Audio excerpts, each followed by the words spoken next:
विद्यार्थी मित्रांनो नमस्कार। आज दिनांक आहे 7 ऑगस्ट 2025।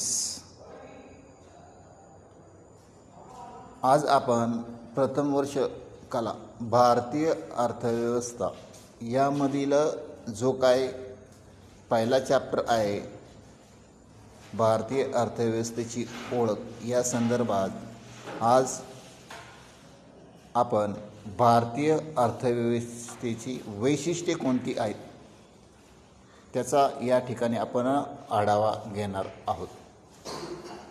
विद्यार्थी मित्रो, भारताला स्वातंत्र्य मिळाल्यानंतर जवळपास 50% भारतामध्ये दारिद्र्याचे प्रमाण होते। त्याचप्रमाणे निरक्षरतेचं प्रमाण देखील तेवढेच होते। तर अशा या परिस्थितीमध्ये भारताचा विकास करणं गरजेचं होतं। त्यावेळच्या सरकारसमोर अशी आव्हाने होती। मग इतर देशांच्या धर्तीवर भारतामध्ये नियोजन आयोगाची स्थापना करून त्या ठिकाणी एकूण 12 पंचवार्षिक योजना राबवण्यात आल्या। 1951 ते 2017 असा हा कालखंड होता।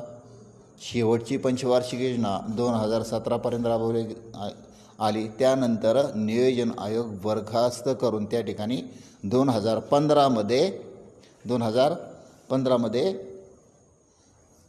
नीती आयोगाची स्थापना करण्यात आलेली आहे।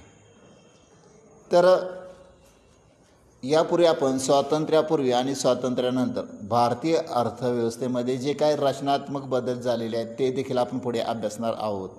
पण सर्वसाधारणपणे विकसनशील अर्थव्यवस्था जर लक्षात घेता तर भारतीय अर्थव्यवस्थेची कोणती अशी वैशिष्ट्ये आहेत की त्यामधून भारतीय अर्थव्यवस्थेचं आपल्याला एक समोर चित्र मांडता येईल।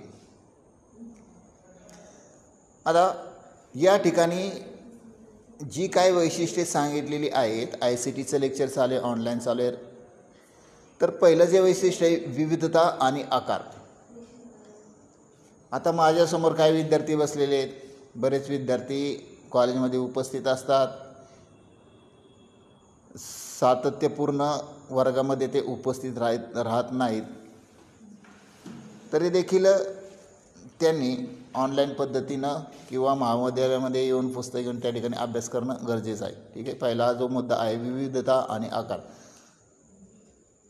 आता भारतीय अर्थव्यवस्था ही जगातील सर्वात मोठी आणि वैविध्यपूर्ण अशी अर्थव्यवस्था आहे आता विविधता कशा अर्थाने तर राष्ट्रीय उत्पन्नामध्ये जो क्षेत्रांचा वाटा आहे तो कोण्या एका शेती क्षेत्राचा नाही आहे, कोण्या एका शेती क्षेत्राचा नाही आहे, तर उद्योग क्षेत्र आहे, बरोबर आहे ना।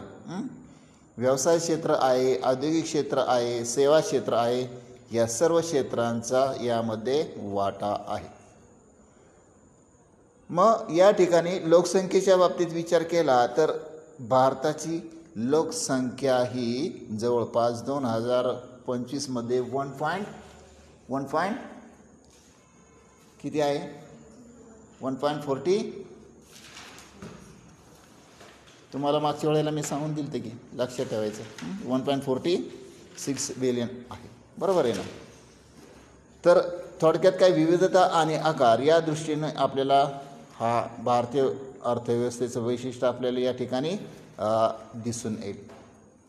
दुसरं जे आहे की कृषी केंद्रित भारतीय कर्मचाऱ्यांचा एक महत्त्वपूर्ण भाग हा कशामध्ये गुंतलेला आहे, शेती क्षेत्रामध्ये गुंतलेला आहे। More population are busy in agriculture sector. गेल्या काही वर्षामध्ये GDP मध्ये कृषी क्षेत्राचे योगदान कमी झाले असले तरी रोजगार आणि उपजीविकेसाठी एक महत्त्वाचे काय साधन मानले गेले आहे। आता अमेरिकेनं आपल्यावर जो काय 25% कर लादला गेलेला आहे, बरोबर आहे ना। आता 2 दिवसापूर्वी एक लेख आला होता, त्या लेखामध्ये जर 25% जर कर लादला गेला तर त्याचे अनिष्ट परिणाम होतील, बरोबर आहे ना। त्या विशिष्ट वस्तूंच्या आपण काय करणारे अमेरिकेकडून ज्या वस्तू आयात करणारे त्याच्या किमती वाढतील। पण आपण अमेरिकेला आपण जर निर्यात करायचं झालं तर महत्त्वाचा विषय काय की अमेरिकेमध्ये आपल्याकडून म्हणजे अमेरिकेच्या दृष्टीने आपल्याला कोणती अशी क्षेत्र तिथं खुणावतात की त्या ठिकाणी त्या विशिष्ट वस्तू आणि सेवांचं त्या ठिकाणी काय केली पाहिजे, निर्यात केली गेली पाहिजे. मग त्याच्यामधलं एक तर असेल, एक तर काय दुग्ध व्यवसायिक असेल, एक सहकार असेल. सहकाराच्या माध्यमातून आपण त्या ठिकाणी विविध प्रकारच्या वस्तू आणि सेवा काय करू शकतो, त्या देशाला देऊ शकतो, असं त्या लेखामध्ये दिलं गेलेलं होतं. तर पुढे येणारी परिस्थिती त्या ठिकाणी कारणीभूत ठरू शकते. तिसरं जे आहे सेवा क्षेत्राचे वर्चस्व, बरोबर आहे ना. गेल्या दशकामध्ये सेवा क्षेत्राचा राष्ट्रीय उत्पन्नामध्ये वाटा हा जवळपास 55% वर असलेला असं आपल्याला दिसून येतं. याच्यामध्ये IT आहे, सॉफ्टवेअर व्यवसाय, प्रक्रिया, आउटसोर्सिंग आणि बरेच काही यासह सेवा क्षेत्र हे आर्थिक वाढीचे प्रमुख त्या ठिकाणी काय आहेत, चालक आहेत. आता माहिती तंत्रज्ञान आणि सेवांमध्ये